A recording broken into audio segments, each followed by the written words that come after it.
show. It's Liquid Lunch. It's me, Hugh, and it's Tuesday, which means we've got some artists in the studio, but also a new co-host for me, D-Boss from Real Life Matters TV is joining me here. D-Boss, Yeah. it's great to have you around. Thank you for having me. Well, it's great, and we're speaking with Blair Mueller right now, and Blair is an artist, a painter with Norma Felix Gallery, and great to meet you, Blair. You too. Great to be here. And we're going to talk about your art. We're going to see some of your work and that sort of thing. And we were chatting before we came on the air, and you mentioned that you're actually from Gravenhurst up in Muskoka. Yeah, way up there in no man's land. Well, that's it. Really is a different environment up there than down here in the big city. I mean, the landscape is different. You're in cottage country, and I'm just curious, like, what was it growing up in Gravenhurst, and now you're in Toronto? Well, it's interesting because I just had the conversation with a friend today. It's, growing up in the middle of the bush, not in a big city, and even before technology was really a thing. I didn't have cell phones growing up or computers or anything like that. So, my idea of playing was climbing trees and building forts and, making things out of the dirt. And that's how I grew up too. Actually, I just saw a thing. I just saw a thing on TV on the internet about how in the '70s that's how everybody grew up. Now everybody's like, all the kids are like. I think I was the last generation to have that kind of childhood, and then cell phones took over, and it's video games and computer games, and it's kind of been going that way. So definitely coming to the city after living in that for so long, it was really interesting. Just it's like, ooh, big buildings. And but it's been like 12 years now, so I'm used to it. So. You're acclimatized. Yeah. Now, just quick, like, did you grow up in the bush or did you grow up in the town? It was in the bush. In the bush? The town had, I think, about 10,000 people at the time, and then I was about 30 minutes away from that. Like out in the country? Yeah, like we had moose walking through our front yards and stuff. Wow. So. Were you on a lake? I wasn't on a lake, just like a little tiny like ravine, but. Nice. Lots of leeches in the summer when you're swimming. Yeah. Oh. But where you had like a swimming hole or a no, just anywhere there was water, you just go in and hopefully come out without covered in leeches. I've had some of those leeches myself. And the trick to getting rid of the leeches, Salt. Salt. And salt again, that's what it is? You just sprinkle a little salt and they shrivel up. But the thing is, even though they're on you and they don't hurt, you take them off and then the blood starts to flow and it's just like you panic and you're like, oh my God, I'm bleeding. It's super gross. Yeah. I would not be going in that. Sorry, kudos to you. Well, I don't even like swimming in lakes anymore, but back then you're a kid, you're fearless, you just do whatever. So. Now you were building forts too? I like that. Yeah, well, we would try to build forts out of whatever we could. We'd like on the ground, or we had this massive tree, like take 10 people to go around it. Well, little kids, I guess. Yeah.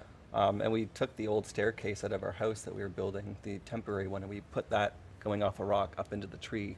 So we had a pretty cool little fort up there. That's very cool. Yeah. Did it have a roof? No, it was.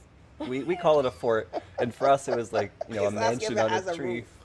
Well, because it was more just like plywood nailed to the branches, and it was totally not safe for any kid to be playing on alone. But this is what you did when you grew up in the '80s. So I know we did that too. But I like to have a roof because I like to be able to sleep outside. Yeah, you probably in the fort. Probably wouldn't want to sleep in this one. No. One wrong move and you're gonna fall 20 feet to the ground. Yeah. It wasn't strong enough. Well, it was just boards, so there was no walls, no roof. It wasn't like a picturesque movie kind of tree fort.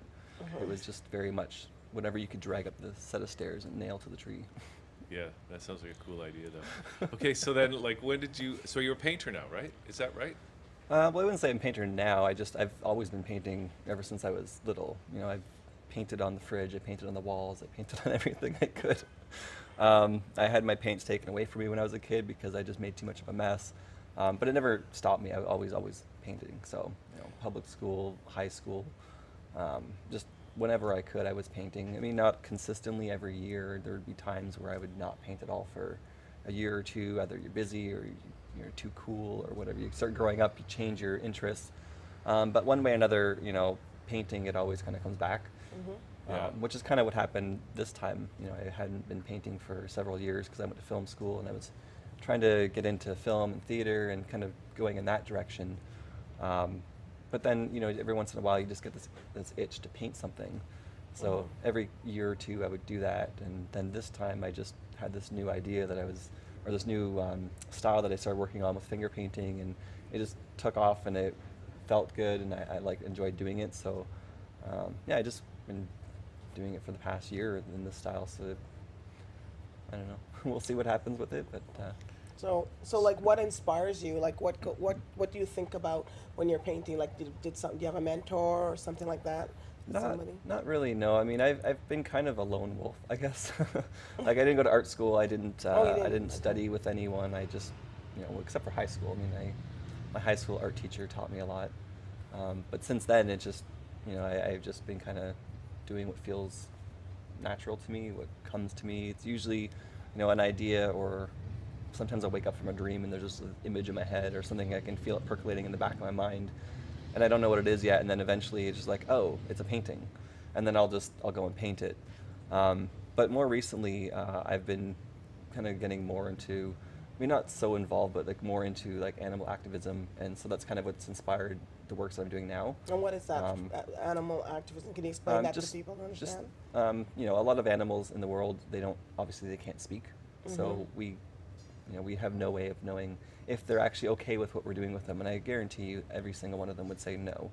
So I think for me, when I paint these different animals, I try to paint animals that I know are endangered, or they get abused by humans, or just the way that we treat them, or use them for our own entertainment, or use them for our clothing, or use them for food, or whatever it may be. I take those animals and I paint them and make them beautiful and make them, And what's your favorite animal? Well, that you like? I don't know. I would all of them. All of them? I mean, I like cats. That's a pretty cliche answer, I guess. I like turtles. Turtles are cool. I like horses. Now listen, we got some paintings here. We saw one. We flashed it up with some owls on it. Yeah, owls are pretty cool. Blair. Oh, that's nice. That was actually the second owl painting I ever did. That was very nice. Nice. Now, how big is that painting? It's 36 by 48. Nice. So it's pretty big big one. Yeah. I started actually with this style. I started really small, and it's funny. I started doing men bums, and that's how this whole style started. Because I just had this idea. I saw this picture, and I had this vision in my head of what it could look like, and then I started painting in the style small with a paintbrush, and it was all right, but it didn't feel right. So then I thought maybe if I did them bigger, so I did one that size at the 36 by 48, but it still didn't feel right because it was the brush strokes, they seemed too perfect. I was trying to get the lines too perfect, and then going back over it to make the lines not look perfect. And then I just why am I struggling to do this with a paintbrush? Why don't I just use my fingers? Because that's the kind of look I'm going for. So then I just started doing it with my fingers. So these are all done with finger. That's like finger painting. Yeah, exactly. Wow. So they're not there now, but it's an amazing. Yeah. So I just kind of feel like it adds. Yeah. So it adds a little bit of originality. So you do this to with it, all your fingers, or just? Usually just one. Just one? Wow. I'll go that finger must be tired. I'm not doing this on the paintings or anything. But, oh, okay. No, but it looked like a brush stroke, though. It doesn't look like finger. It doesn't look like finger painting at all. Can we see that other one of the? Is this a gorilla? Yeah, well, chimpanzee, but. Oh, chimpanzee. See, I always get them mixed up, unless they're upside down.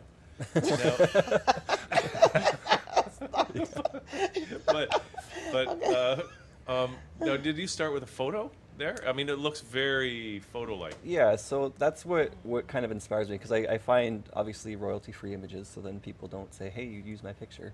So I find pictures, and it's funny because sometimes I'll spend 3 hours looking for the right picture, and then I just kind of, I don't give away all my secrets, but I use that picture and then I come up with a design from that, figure out the colors and figure that out, and then once I get that on the canvas, that's when the fun starts, because before that it's a little more technical, trying to figure out the colors and the way it's going to look, and getting it onto the canvas. But then once it's on the canvas, then that's when I get excited, and that's when I just get my paints out and I'm just like, okay, what do I dip my finger in first, and then I just kind of go.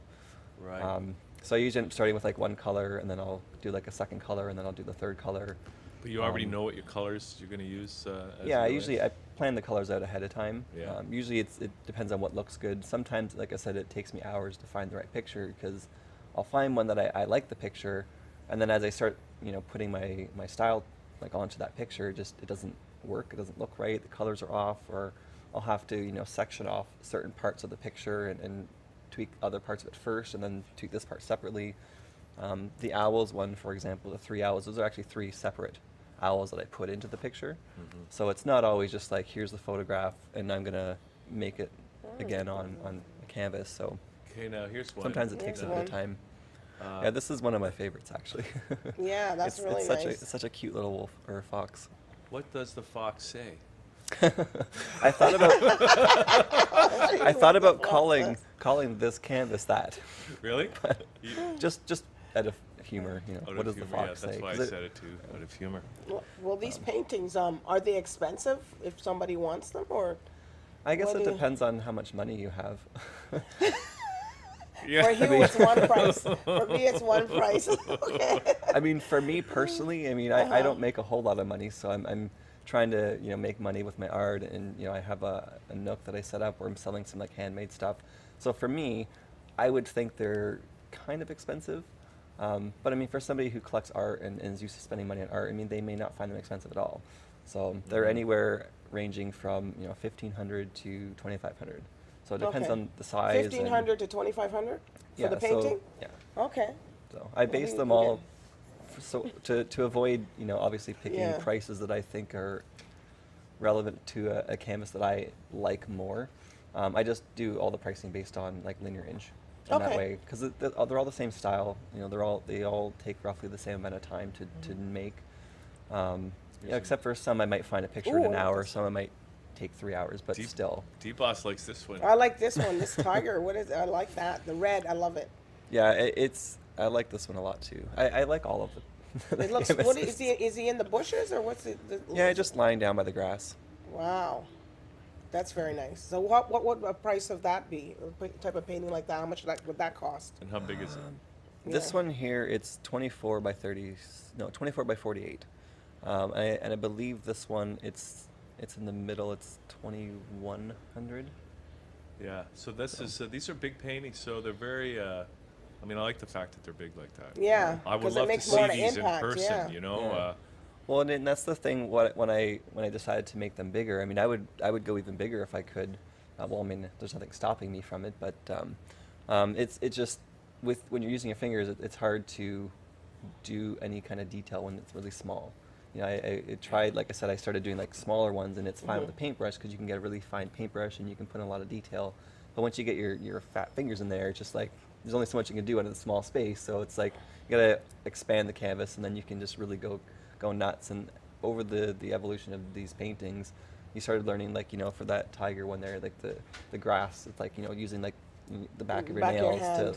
to like get the detail in the grass, or just you kind of learn your own techniques, and like dabbing your fingers to have like the texture of bark. Do your fingers cramp up ever, like, or Not really. Not really. I mean, like I've always been doing stuff with my hands, like growing up, making crafts, Okay. building things, filming. Like my hands are always being used for all kind of things. Like I do a lot of cooking, and I do a lot of typing. So I mean, my fingers are pretty tough. Okay. All right. That's That's right. That's a good information. No, because probably my hands probably couldn't even.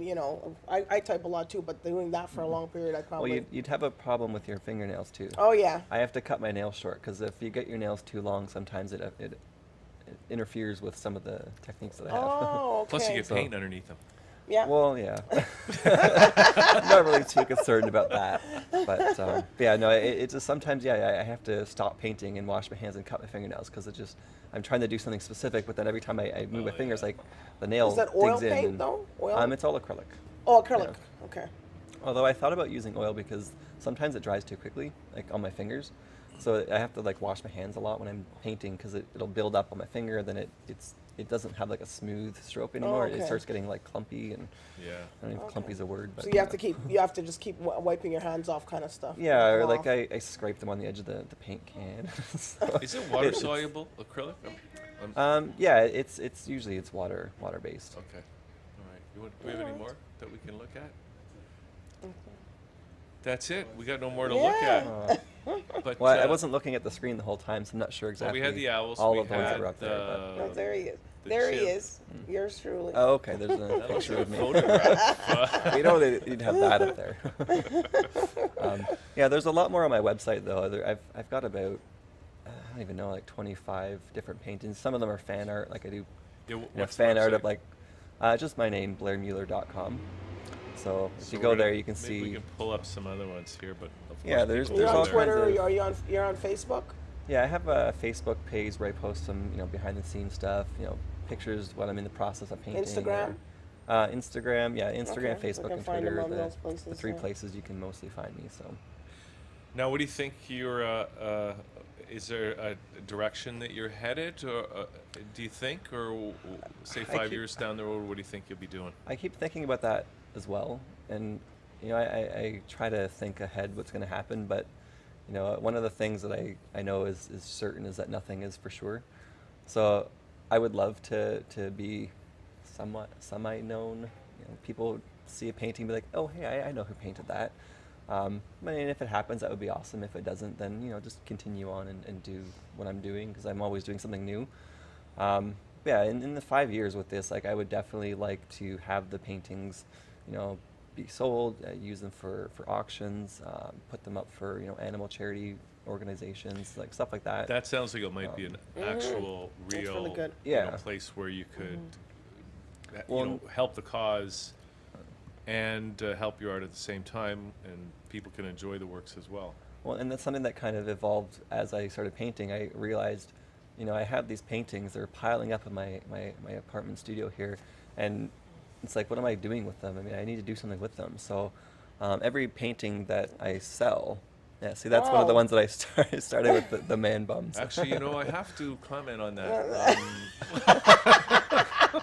Go ahead, Hugh. It Go comment on it. reminds me I of, like, didn't Yoko Ono do a famous film with Yeah. the bums? You know about that, D-Boss? No, I didn't. I don't. Well, you said yeah. No, but I would say yeah to this. Look, bring up those. Oh yeah, there you go. Yeah, see, You that got one, any more that of one's the those one for that's not D-Boss? actually No. a finger painting. No, what's on the website is all I got, so.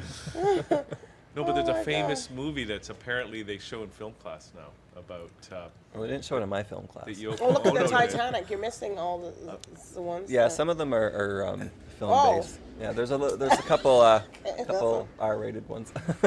Well, let's go through all of those. But how long does it take you to produce these paintings? There's an upside down bat. Yes, there you go. One that's not a bum. Let's see, It depends. Like some That's of them, mine. some of them That's mine. are a little bit quicker to do. Some of them take a little bit more time. I could sit down and just wait for the paint to dry and then do another color right away, and get them done in a couple of days if I was Oh, really so it's like a little pushing bit of a myself. process then, right? Yeah, because I'll do like one of the colors and I'll let that dry, and then I'll come back and I'll do another color. Okay, so you can't do all the colors together because then everything will mix. So you have to kind of wait I then. mean, I could.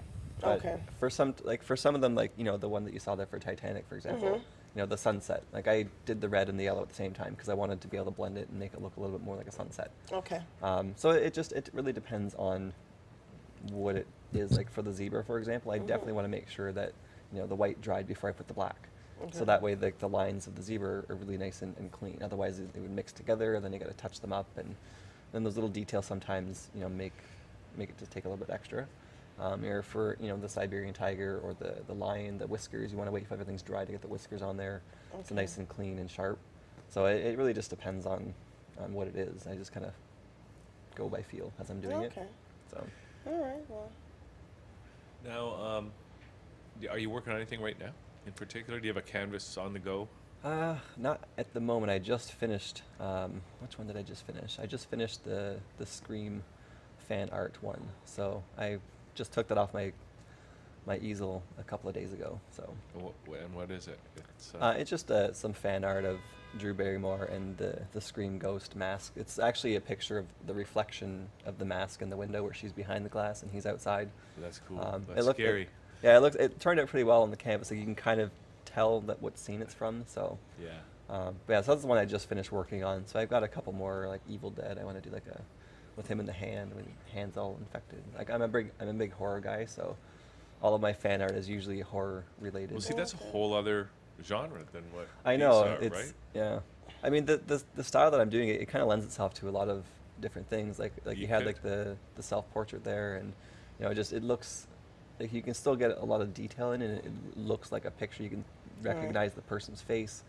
Um, so just some of them it takes a little extra care when you're making it because it is a face. So even though it's very simplified, you can only see.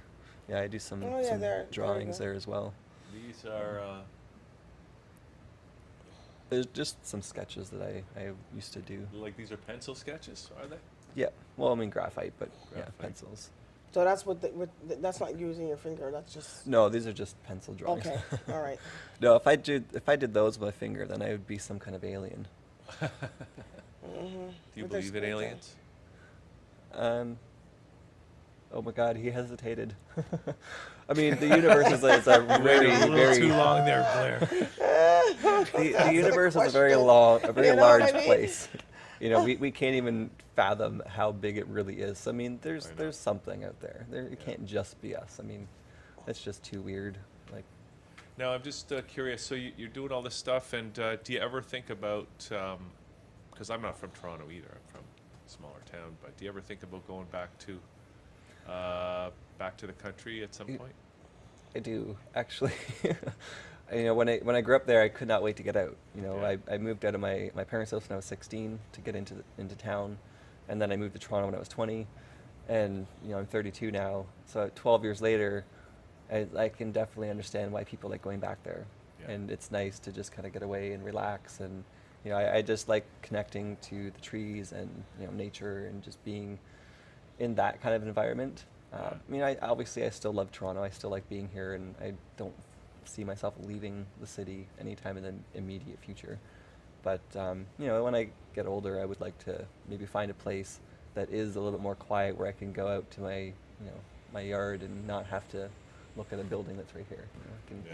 maybe have some privacy, and I don't see my neighbors. That would be kind of nice. Have Yeah. a garden, grow some food. Absolutely. It's Absolutely. all these little things, is reconnecting to nature, to earth, to the universe, and because I feel very connected to that all the time. So it's kind of, like I said, why I choose to paint animals, because we are all living creatures on the same earth, and I just feel like we need to appreciate that and remember that and respect one another. And people get so paranoid about animals coming into their yards or into a city, and they have to put the animal down, and just out of the sake that it might harm someone. And really, we're the one that put our home in their backyard, so it's we can't really blame them. They're just they're trying to find a new place to live, basically. So I hope that maybe my paintings can remind people that we are all part of the same animal kingdom. So, Awesome. Awesome. That's great. Well, we got some animals in Toronto. I saw a Yeah. fox at Sherbourne Yeah, and Bloor. they do. lots of raccoons. Yeah, lots of raccoons. No I trouble should with do the a raccoons. raccoon Squirrels, painting. everything down, and they don't care. With the you know. squirrels? They don't care My about pet what? peeves are squirrels. No, they don't care if you come on your balcony. It's like, hey, I'm here. I'm on the Sometimes balcony. they'll and come you're- right up to your hand if you're I holding a know. little I'm not. peanut. I'm not gonna have them to come that close. Because they go nuts. In fact, they go squirrely. That's why they call it squirrely. Yeah, I almost had one crawl under my hand the other day when I was taking a walk, because I live right near like a ravine. I can't remember what it's called. Anyway, it's not relevant. But yeah, I was just walking in there, and they walk right next to you, and I crouch down and I put my hand out, and it's like it expects you to have food, I and it's know. coming right up close. But then somebody rode their bike by and it's ran away. But But yeah, plus they're not. they look so cute, but then you don't want to hold the squirrel. You're, guess it you're gonna depends. get bit. It's gonna be a bad But down scene. south is a different thing for those squirrels. Somebody be having it in their pot. We're cooking it. I'd eat a squirrel. Oh, I shouldn't say that on this Oh, show, God. right? Sorry, Blair. yeah, I wouldn't eat a squirrel. well, I mean, everyone does what they do, right? I mean, I'm not With gonna. stuffing. Yeah, Yeah, with stuffing. You know what I mean? You put it in I- the stuffing. I'm learning all kinds of things here today. Mm. Well, Blair, this has been great to have you on the show. Yes. Yeah, no, it's been great being And here. really good to have this conversation about your art, and it looks great. And I'm looking forward to seeing some of those paintings in person here at ThatChannel one of these days with Norman Felix. Well, and the next show that they do, actually the next 3 shows, I'm going to have my art in there. So if you come by, the studio. You can You check can them just out. drop off that tiger one to me so I can put it up in my house. Hey, it's a for bill it to sale. Hugh. Bill it to Hugh Reilly. Well, that's actually one of the ones that's going to be on display here. Well, So you oh can- yeah, well, like can it be on display in my house? Because that's my color pattern. Is it? Yeah. Well, if you're interested in buying it, let me know. All right. I'll give you a business card. Look, you guys can work something out, right? Anyway, Blair, great to do this. Thank you so much, and look forward to seeing your paintings here and having you back again too. Yeah, absolutely. All right. Cool. Thanks so much. Oh, thank you. So we're going to wrap this up. For now, we're going to come back with more right after this on Liquid Lunch. And Blair Mueller's art, blairmueller.com, and normanfelix.com. We'll see you in a few minutes.